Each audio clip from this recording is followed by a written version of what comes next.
Adventure, for me, is a feeling. It's an emotion. It's an experience. Adventure, for me, is a lifestyle. It's a state of mind. It's a mindset.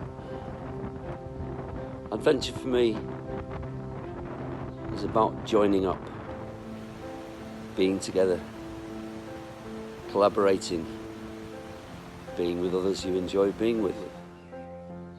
Adventure for me is a lifestyle.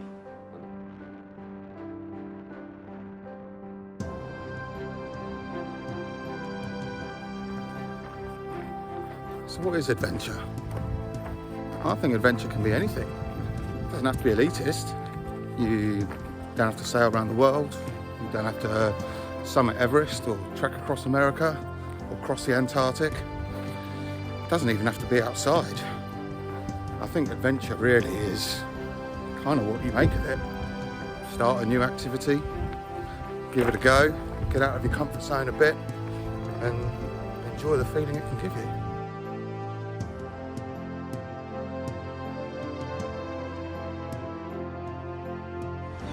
Adventure is being down here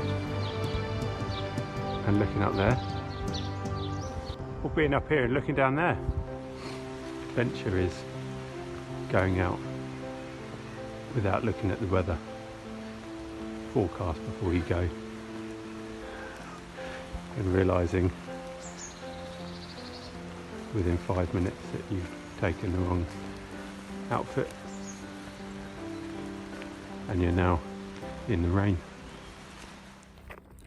I guess when you really drill down into it, adventure is a mindset, and the more adventures you go on, the more that mindset develops.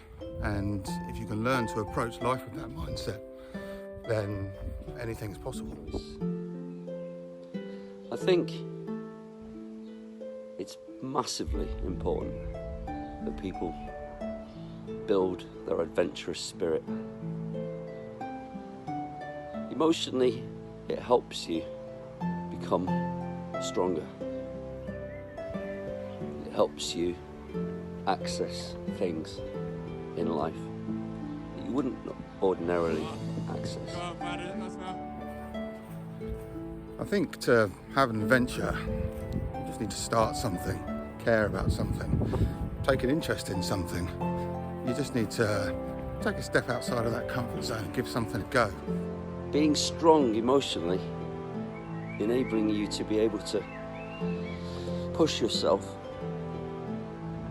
is really, really crucial.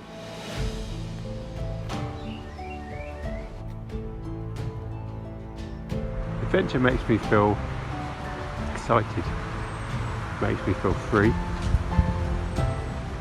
makes me feel content. Adventure can make you feel a lot of things. I quite often feel nervous or apprehensive before my adventures, but it's normally outweighed by the excitement of it once we get going. My adventures are normally related to something I'm pretty passionate about, so it's a great feeling to get that heightened sense of enthusiasm. One of the feelings that you get from adventure is a strong sense of well-being, and that's not a word that many people would associate with adventure. You normally think instantly of, excitement, daring activities, and it can be that, but I think it's the sense of connection with people, nature, the sense of accomplishment, the sense of being somewhere new, being somewhere different, being somewhere beautiful. You combine all of that and it's really positive on your well-being. And I think it's important to make that a key aspect of adventure. It's not all about accomplishment. It's not all about reaching the peak. It's about the journey along the way. Adventure is a journey, and it's a journey of any description really. For me, it's about life really. It's about the unknown. It's about going somewhere and not really knowing the outcome. It's about doing something you've not done before, or looking at something you've not seen before. Looking at the things that aren't there, or that could be there, that you walk past every day. The journey you take can be anywhere. It doesn't have to be outside. It can be into your garden. Adventure is exploring somewhere, finding something new, discovering something. It can be a really difficult question to answer, what something really means to you. I guess I wouldn't be where I am today if it wasn't for adventure.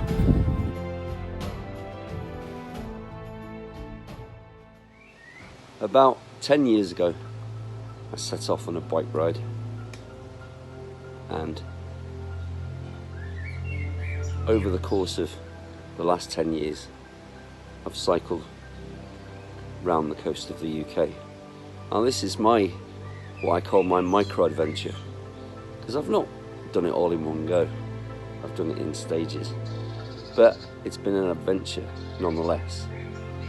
The ride from Brighton to Chichester, it's not very far. I got a train back, but that's not the point. It was my adventure. I found it. At the time, I had no idea I was going to cycle the whole coast of the UK, 7,500 miles. I had no idea that's what my journey was going to be. I just set off because I quite fancied going on a little adventure, my micro adventure. I once went on a 1 month adventure in Nepal to the Himalayas with the aim to summit Mera Peak, which is the highest trekking peak in the world. Now, I didn't make it to the top of Mera Peak.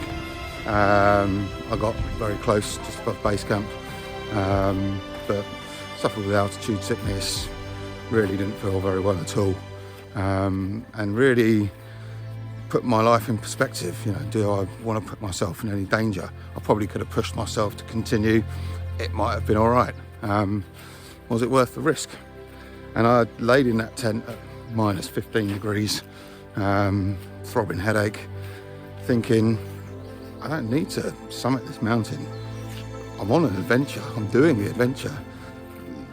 Getting to the top isn't succeeding in that adventure. Succeeding that adventure is just being there, doing it.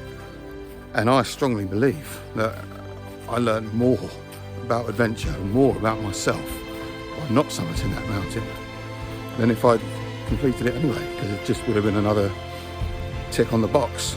Whereas by not completing it, I really reevaluated my mindset about what adventure is. And as cheesy as it sounds, it's the old cliche. Adventure is the journey, not the destination. Adventure has taught me a self-confidence and self-efficacy that I couldn't have got anywhere else. Not to mention all the interchangeable life skills that I've learnt along the way.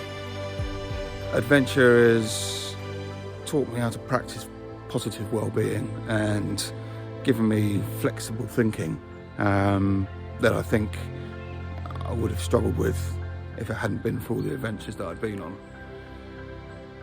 I think, to sum it up, adventure has created in me a mindset, not a mountaineer.